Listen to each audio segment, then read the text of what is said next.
Okay, Chelsea.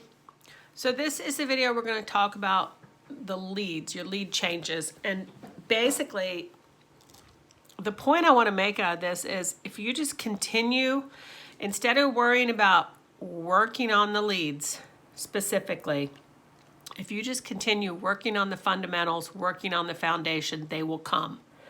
I want to go over you and Gus's video first. Of your over fences 2-6. Now, he is the one that you've worked with the least on this. And when I talk about foundation, I mean lots of hips, lots of disengaging the hips. That comes back to you wearing spurs so you can be effective, so you can really help them soften their rib cage and use their rib cage and completely disengage their hips correctly instead of dragging their body through it stiff or walking through it.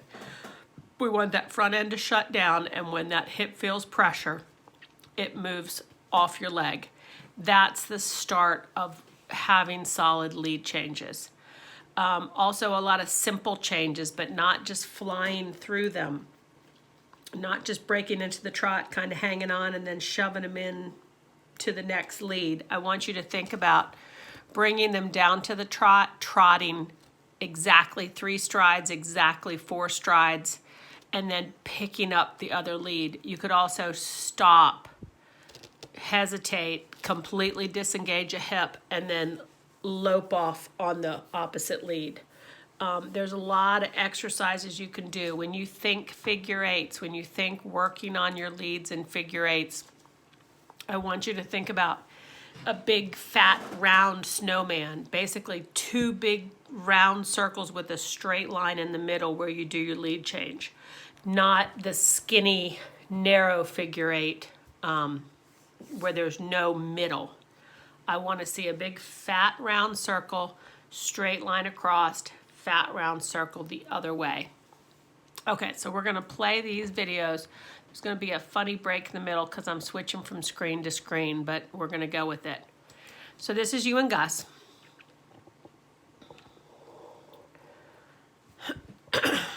Now, one thing, and you know I'm not the hunter equitation person, but if you would focus on just pulling your leg under you just an inch, and I'm not talking pull it back, but I mean just even think, keep that leg under you.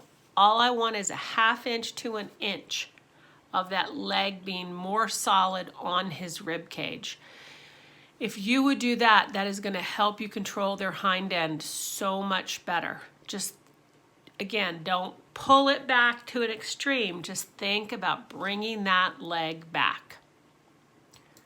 Because he is a big body boy. He's got a big barrel. You need to have that leg on the barrel. See right there, your leg is kind of forward at the girth. That doesn't control those hips. It doesn't control that rib cage.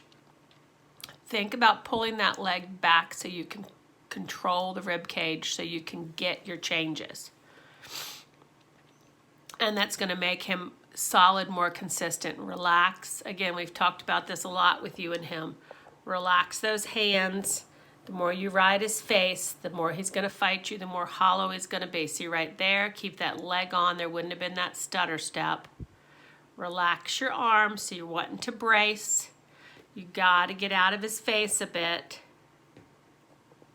Just a little bit. Now hang on. I'm going to stop that and backtrack that a hair. Hang on. I want to go back to right about here and rewatch that. So you're starting to get bracy. You're starting to get super stiff in your hands. He's starting to fight you. When you get bracy, you kind of kick that leg forward. He's going to swap leads. I'm thinking that's why you got that. You got to ride more body. Stay out of his face. Ride the body. Don't brace on his head. You can't control that rib cage when you're stiff and holding on. You got to trust him. See, that change was flawless. That was super nice. So we're going to switch to you and Crash. Now, haven't done a ton of lead work on him. You've stuck with the basics. You've stuck with riding on the flat. And I'm going to do it again for the 100th time. I'm going to point out how far you guys have come. Look how round he is. If you just pull that leg back half an inch, and see, it's even a little bit farther back with him because you're more comfortable. But I want it just a half inch so you can control. You shouldn't be focusing 100% on balancing in your stirrups. Your legs should be riding your horse. That's horsemanship. That's not specifically hunter equitation, but that's true horsemanship. You have to be able to control that rib cage. Lead change was perfect. Again, you haven't even technically worked on them, and look how good they are. You've got to pat yourself on the back and look how far you guys have come. Again, there you got a little handsy. You hesitated, you pulled him up. Same thing I was talking about. You need to breathe, you need to relax, you need to ride his body and trust him a little. He has come so far. You never used to trust him at all, and look how far he's come. There is nothing, if you would just relax a tad and help him, help his body, that would be amazing. I want to go over a few parts of that one more time just to remind you. All right, so let's watch you again. Whoop.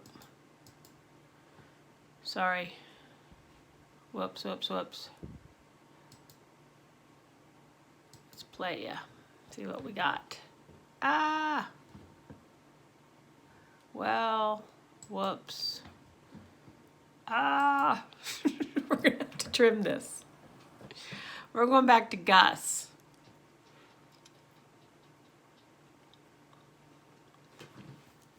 Again, I'm just recording your YouTube videos, so sorry about this. But I really want you to think. All right, so I'm going to fast forward. Again, we're just going to watch you on Gus. I'm going to repeat myself over and over because you need it. Pull that leg back. Just think it. You've got to have control of that rib cage. That's going to help both of them so much. If you just stick with your basics, stick with your foundation. These guys at the walk, trot, and canter should, when you pull a leg back and put pressure on that hip should move over. If you can't do that basic thing, you don't have a lead change. If you drill, and hammer with lead changes, all you're doing is creating anticipation, and you know how that goes. We have to ride that hind end. And again, with Gus, you gotta give him his face, ride his body. Same with Crash. You guys look really, really good. Screw up there, but again, you were getting bracy on your hands. You forgot about your leg. He likes a whole lot of leg. That tells him what you expect. It keeps that frame steady. Nice. And the kind of scotching into your jumps again. Relax those arms, relax those hands, get out of his face. Okay, that's my talk with you on the leads. You're looking for a question, or you gave me a question about how to improve your leads, how to work on them. You are working on them, okay? You're working on them so much it isn't funny. So I really just want you to focus on your foundation, focus on how far you've come. Slow down, fill in all your holes, work on that rib cage control, focus on your legs more than your hands, soften up your upper body. You can still be a pretty hunter in your eck, but have a softer body. And you'll have those changes. You've just got to ride what's behind the shoulders, not ride the horse's face, okay? All right, I'm gonna let you go. Awesome riding, and I'll see you soon.